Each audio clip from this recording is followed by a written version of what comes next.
From the headquarters of Telesur English in Quito, Ecuador, this is From the South, and I am Soini Gray.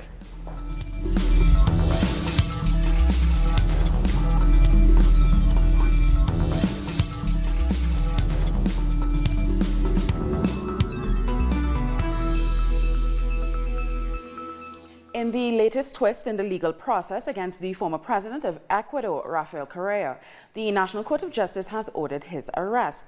It has also asked Interpol to issue a red alert for his detention and is seeking his extradition from Belgium, where he now lives with his family. Ecuador's National Court of Justice has ordered the detention and extradition of the former President Rafael Correa.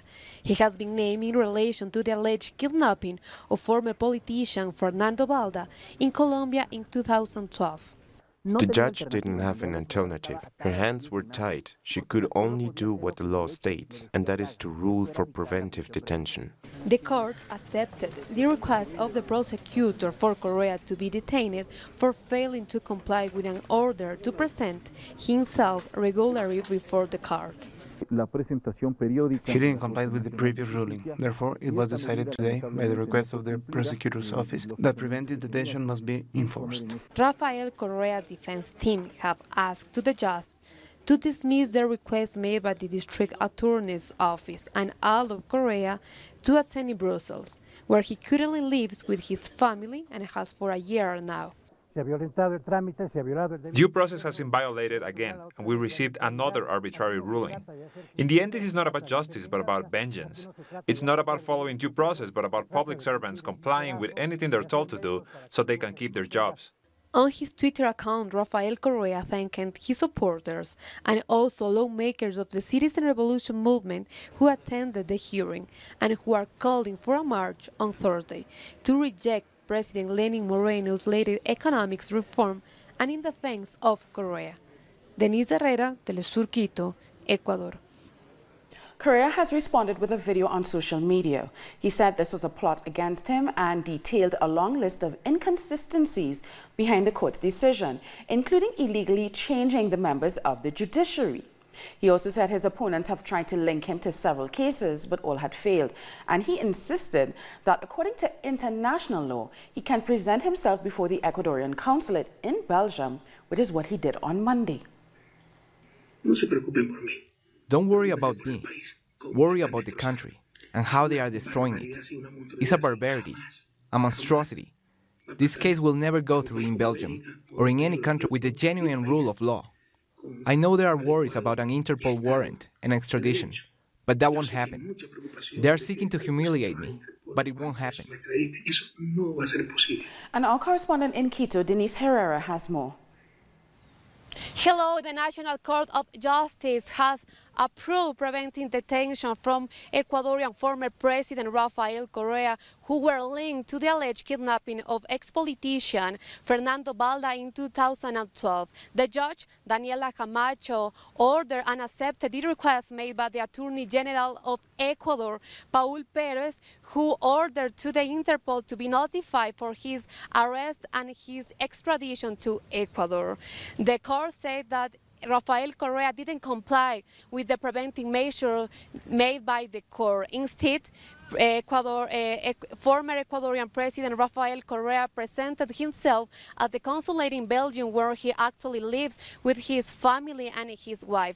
Also, Rafael Correa rejected this measure made by the court, and he said that is not serious with sorrow. I must say that Ecuador must be considered again as a banana republic. No serious country will consider such a clearly political, illegal, and absurd arrest warrant. He rejected all these measures taken by the court, and also his supporters are calling for a march on Thursday to reject the measures taken by Moreno, the president of Ecuador, Lenin Moreno, and also to support the former Ecuadorian president Rafael Correa. Fernando Balda is an opponent politician who worked with the ex-president Lucio Gutierrez. He was charged with conspiring Correa's government, and at the moment when he was in Colombia, he was deported from Colombia to Ecuador in 2012. That is all for now. We will keep you posted with more information as soon as we can. Back to you at the studio. The Bolivian President Evo Morales supported Correa and said his pre-trial detention was a political witch hunt. Venezuelan President Nicolas Maduro has expressed his support for Correa as well. Maduro tweeted, "First it was Cristina, then it was Lula, now it's Rafael Correa. I demand a halt to the persecution of the authentic leaders of our America." 2 days after his landslide victory in the Mexican elections, Andrés Manuel Lopez Obrador met the outgoing president Enrique Peña Nieto to discuss the transition between the two governments. Lopez Obrador will begin his 6th-year term as president on December 1st. 1 hour and a half after arriving at the National Palace, Andrés Manuel Lopez Obrador spoke about the meeting that he had with the president, Enrique Peña Nieto, to coordinate the period of transition. We have to agree on many topics, especially achieving the transition in an orderly and peaceful manner. There should be confidence in economic and financial issues. Among the topics addressed at the first meeting were the future of the international airport in Mexico City, the energy reform, and the state of the renegotiations of the free trade agreement with North America. He invited me to a meeting of the Alliance of the Pacific in Puerto Vallarta on July 24th. I already accepted, hoping that by then I will be the elected president. Outside of the headquarters of the executive power, Obrador supporters gathered to celebrate the man who won the presidency with 52.9% of the votes, in one of the most competitive elections and with the greatest citizen participation. I can already die in peace. Really, I dream that we will have a president for our people, for us Mexicans. On his first day of public appearances, he also met with Cuauhtémoc Cárdenas, founder of the Democratic Revolution Party, a party both of them were part of. We welcome this friend. We congratulate him and wish that this will be effectively a positive change for the country. On social networks, the celebrations and messages of support poured in from cultural and sporting personalities. Lopez Obrador will officially take office in December until October 2024. Lopez Obrador finally won the elections in Mexico, and the truth is that it made everyone really happy after they took the last one from him, in my opinion. The triumph was also in the Congress. The coalition, Juntos Haremos Historia, became the leading political party in the lower house, winning 305 of 500 seats up for grabs. They also have the majority in the Senate, with 75 of the 128 seats. They will govern in most of the 9 states, including the capital. After his meeting with Peña Nieto, Lopez Obrador announced he would be refusing the usual security detail provided for by the state. He said, quote, "Those who fight for justice have nothing to fear. The people will protect me." He also said he won't be using the official presidential residence or the presidential plane. Now, for more on the transition to the new government, let's go live to Mexico City and to John Ackerman. He's a researcher at the National University of UNAM. Thank you, John, for joining us. Now tell us, what are the main challenges facing Lopez Obrador in this transition phase? So things are moving very fast in Mexico. This is not normal. Normally, actually, according to Mexican law, you have to leave a couple months for the electoral tribunal to review all of the challenges to the election and to finally hand over to the president-elect his certification that he is a president-elect. This is how it was in 2006, 2012, basically because there were serious accusations of fraud and lots of post-electoral dispute. But the message of the Mexican people this Sunday at the polls was so powerful that it has, really shaken the whole system and set things rolling from day one for Lopez Obrador. So he visited the National Palace yesterday in this meeting between Peña Nieto and Lopez Obrador. This is the first time they have met for the entire 6 years of the Peña Nieto administration. Lopez Obrador has been in the Peña Nieto administration every step of the way since day one, since December 1st, 2012. And so to suddenly see them together in National Palace and Peña Nieto, basically, at least symbolically handing over, the power to Lopez Obrador, even though this will formally happen on December 1st, is quite remarkable, and it speaks to the strength of what the Mexican people have said this Sunday. Now, the incoming president has made quite a few compromises in order to get to this point. How far do you think they will limit his ability to implement his policies once he takes office in December? Well, I'm not sure if he's made so many compromises. He's opened up his coalition a bit. That's definitely the case. He's opened up to particularly regionally. He used to be much more of an exclusively southern leader from the southern part of Mexico, which has a specific political culture and vision of politics. He's opened that up to the north, and he got a very extensive vote in the north. He's opened up his coalition to some important businessmen as well. Nationally based businessmen who are interested in the rule of law and combating corruption in order to generate the social development, economic development. But he's been very clear that he is not sacrificing any of his central principles of bringing about a profound transformation of Mexico. He's compared, he's proposing is that, the fourth Republic of Mexico. The first one was the independence. The second one was the liberal victory with Benito Juarez in the middle of the 19th century. Then we had, of course, the Mexican Revolution at the beginning of the 20th century. And so, he's trying to do is a fourth republic, which would be, a really profound democratization of Mexico and and also, the real freedom of speech, of course, freedom of reunion. This is something that has been canceled out over the last 6 years. Mexico is today still, very much an authoritarian country with censorship against journalists. Over 100 journalists have been assassinated in the last 10 years. And so, we're really looking forward to a moment of a renaissance of democracy and of civil society participation in Mexico as of December 1st. Well, thanks so much for that update, John Ackerman. We're certainly going to be turning to you to help us kind of understand the transition period, because you said it was very quick, but he doesn't actually get into office until December 1st, correct?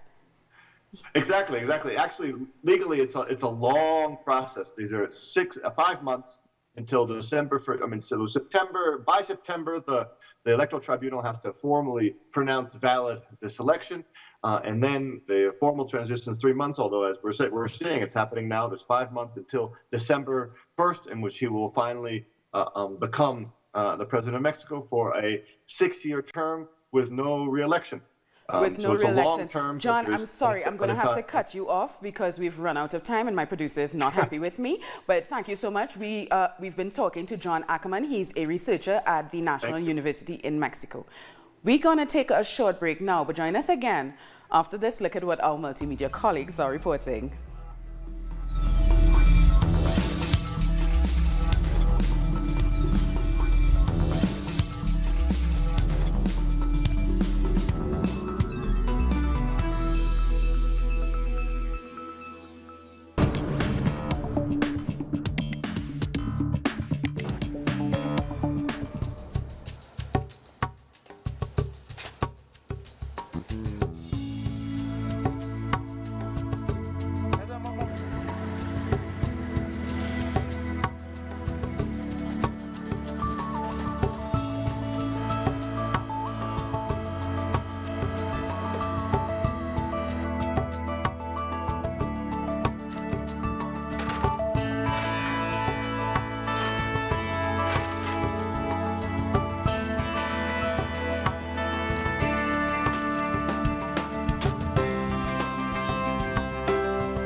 Welcome back. In Colombia, 19 social leaders have been killed over the past month. Among the victims was Luis Cuarto Barrios Machado. He's president of the Monitoring Committee in Palma Varela in the El Atlántico department. 4 social leaders were killed in Antioquia and 4 others in the department of Santander. Human rights organizations and a United Nations mission have called on the government to address the issue. And 7 people were killed in the Cauca department in Colombia. According to several witnesses, they were murdered at gunpoint near the municipality of Tambo, and their bodies were later dropped in the municipality of Argelia. The bodies haven't been identified. No suspects have been named. A week ago, residents of Argelia claimed that an armed group operating in the area threatened to carry out social cleansing. The National Liberation Army, or ELN, said via a statement on Twitter they did not carry out this crime and rejected the accusations that they had.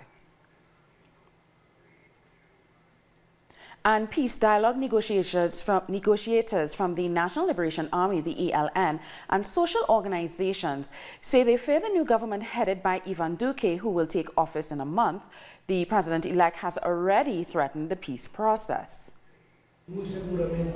ELN peace negotiator Carlos Velandia called President-elect Ivan Duque to send a delegate to Havana, Cuba, in order to continue the 6th cycle of talks between the government and the armed group.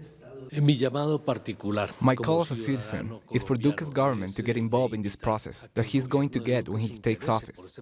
He should send a delegate so he can take the lead when the time comes to continue with the process. This call was made after it was disclosed that peace talks between delegations from the ELN and the Colombian government are facing new challenges. We need to understand that we're talking to a government that is at the end of its 8-year term. The government is now kind of interim, and it does not dare to take certain decisions that will have to be dealt with by the next government. Colombian civil society is worried that the outgoing government is not sticking to fundamental issues such as the bilateral ceasefire and political participation. For that reason, different initiatives have been launched to protect the dialogue process. We're worried about this elected government and how it's going to implement the Havana Agreement. So we're planning an action in Parliament to push Duque to continue the dialogue. We want a permanent dialogue between the ELN and the government, and we hope that we can contribute to that with this initiative to promote peace in the country. They know that dialogue with the ELN has been fundamental. They're also calling to the Colombian government to put an end to paramilitary groups and to protect social leaders. We have just been told about a massacre in the Cauca. It's a complex situation. Over the last 2 years, over 260 social leaders have been killed. More than 50 were FARC members or their relatives. The government should be aware of this reality and has to move forward towards the end of paramilitary groups. Recently, news broke of the killing of 7 social campesino leaders in the region of Cauca. These murders came days after paramilitary groups threatened with social cleansings. People here are worried because in this municipality we have never seen something like this kind of massacre. So people are shocked because we are a peaceful area.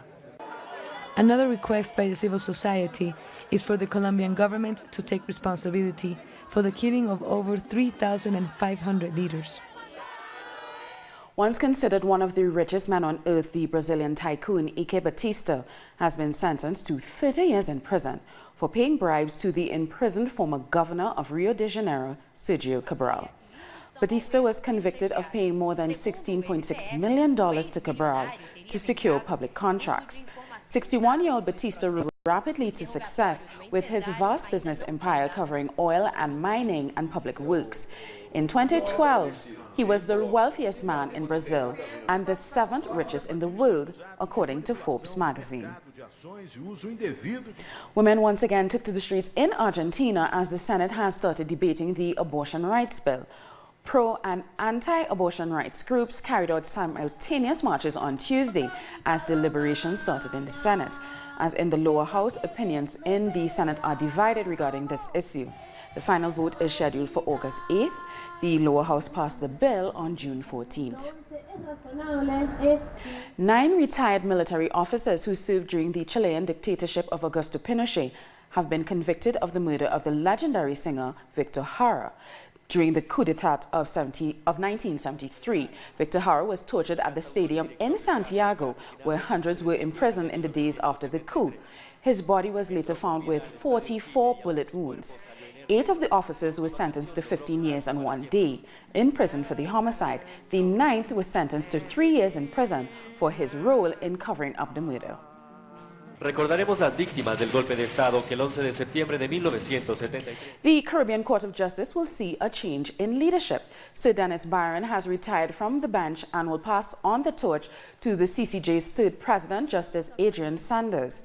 The transition will take place as part of the activities before the 39th regular meeting of the Conference of Heads of Government of CARICOM in Montego Bay, Jamaica. A referendum. The government of Grenada says the increased stake in Caribbean Airlines, the Caribbean Airline LIAT, will come with caveats. Grenada's Prime Minister Dr. Keith Mitchell has long been concerned with the inefficiencies of that airline and says if they are to give money, they want to see a change. Intra-Caribbean travel has long been a concern and will be discussed during this week's meeting of the CARICOM heads of government in Jamaica. Mitchell is in Jamaica for the meeting. Acting Prime Minister Gregory Bowen told local media in Grenada the government isn't just going to give the money to the airline wildly. With respect to participating in helping along with the operations of LIAT, in the sense that you pay for some certain services. That has not been quantified as far as I know so far. So the word subsidy, you may want to take it in the general sense. But yes, we'll provide some maybe financing for some specific services. Right? So if subsidy is what it, no, subsidy in my view is just when you're given something, for nothing. So it's merely paying for certain additional services. And the Prime Minister of Barbados, Mia Mottley, will take her place as the newest CARICOM head when she arrives in Jamaica. Mottley is expected to address the opening ceremony of the CARICOM meeting in Montego Bay. Now back in Barbados, the IMF officials are meeting with the other members of her government. The IMF officials arrived on July 2nd and are expected to remain there until the 12th. Minister of Finance. Now we're going to take another short break, but join us after this, look at what our multimedia colleagues are reporting.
Welcome back.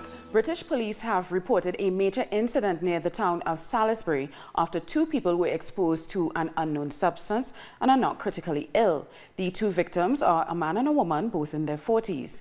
They were found unconscious in a neighborhood a couple of kilometers away from the place where in March, the former Russian spy Sergei Skripal and his daughter Yulia were found after allegedly being poisoned by a nerve agent. As outrage mounts over the forced separations of thousands of immigrant children from their parents at the U.S.-Mexico border, there are more and more complaints about the number of undocumented prisoners in the United States. According to the U.S. government, migrants make up over 30% of prisoners in federal jails. The question, who wins by detaining immigrants at the U.S.-Mexico border, is on the minds of everyone who opposes the forced separation of families. Dinero. Money is behind all of this. It's a business that profits off suffering, of jailing our people. If you check the stock exchange, it has gone up after all this.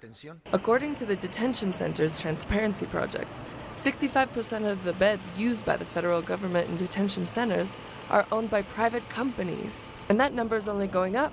Just in 2017, the Immigration and Customs Enforcement Agency paid almost $3 billion for its detention system for immigrants. Immigrant detention is essential to the business plans of companies that manage private prisons, like Chris Civic and the GEO Group. In 2017 alone, the Immigration and Customs Enforcement Agency paid almost $3 billion for its detention system for immigrants. Children are being held in shelters managed by the Department of Health and Social Services, which, during the last fiscal year, allocated $958 million for shelters for underage detainees. Prisons in the United States are a business. With no prisoners, profits go down. So now they are applying the same system on children. This should be condemned. Their suffering being caused on children and their family members. This is a U.S.-created problem. Federal authorities had 57,820 immigrants in their custody. The Attorney General, Jeff Sessions, used this report to reiterate the zero-tolerance stance of the Trump administration against the undocumented population. Before we end our show, a reminder that you can watch our special World Cup program with the Argentinian football star Diego Armando Maradona. De la mano del Diez, the World Cup according to Maradona, will air only on Telesur every night throughout the tournament in Russia. These are the times to watch it. Don't miss out.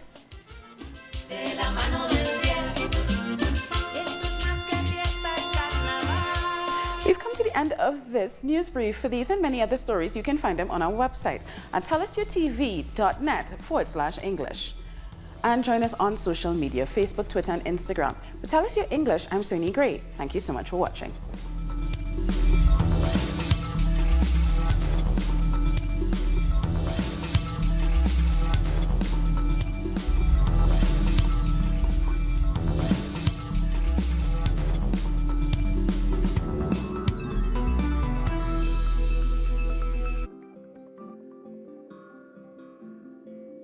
In South America and the Caribbean, we face challenges.